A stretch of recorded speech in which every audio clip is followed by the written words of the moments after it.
전쟁과 평화의 작가인 레오 톨스토이는 1879년 고백이라는 책에서 자신의 삶의 의미와 목적이 어떻게 탐구해 왔는지에 관한 글을 썼습니다. 그는 어린 시절부터 기독교를 거부했습니다.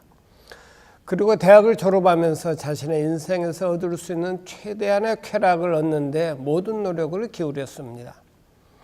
모스크바의 사교계에 진출하여 엄청난 술을 마셔대고 난잡한 사생활에 도박을 하면서 방탕한 생활을 했습니다.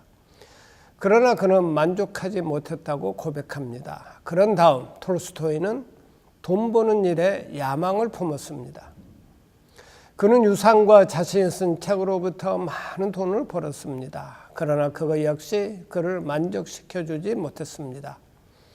그는 성공과 명예, 사회적 지위를 추구했고 이 모든 것을 성취했습니다.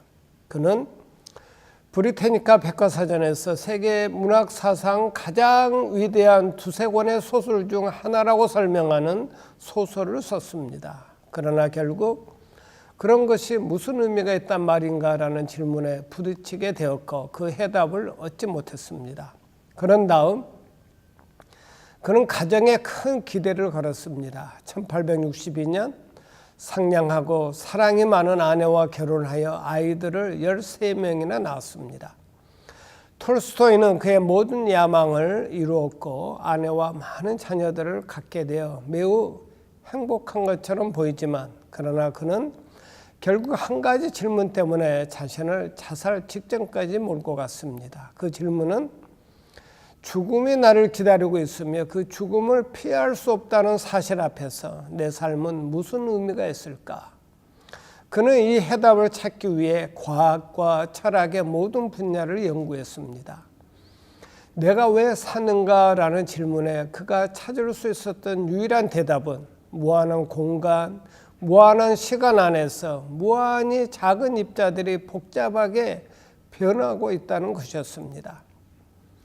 톨스토이는 인생의 가장 중요한 질문들, 나는 어디로 가고 있는가? 나는 누구인가? 인생이란 무엇인가?에 대해 주위 사람들은 고민도 하지 않고 사는 것을 보았습니다.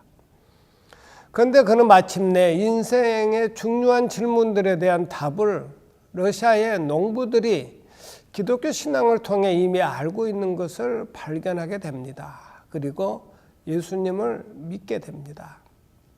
그렇습니다. 예수님 안에서만이 우리 인생의 의미와 목적을 발견할 수 있습니다.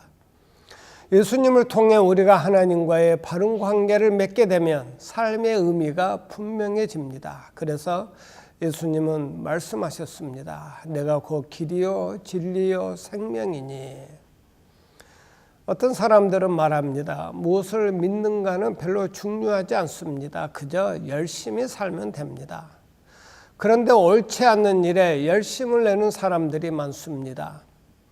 아돌프 히틀러는 옳지 않은 일에 열심을 품더니 수백만 명의 삶을 파괴시켰습니다. 요쿠셔라는 살인마는 창녀들을 살해하면서 자신이 하나님의 뜻을 행하고 있다고 믿었습니다. 그 역시 옳지 않은 일에 열심히 했습니다. 그의 믿음이 자신의 행동에 영향을 주었던 것입니다. 기독교에 대한 사람들의 반응은 이렇습니다. 기독교 신앙이 당신에게는 좋겠지만 저는 아닙니다. 이것은 논리적이지 못한 태도입니다.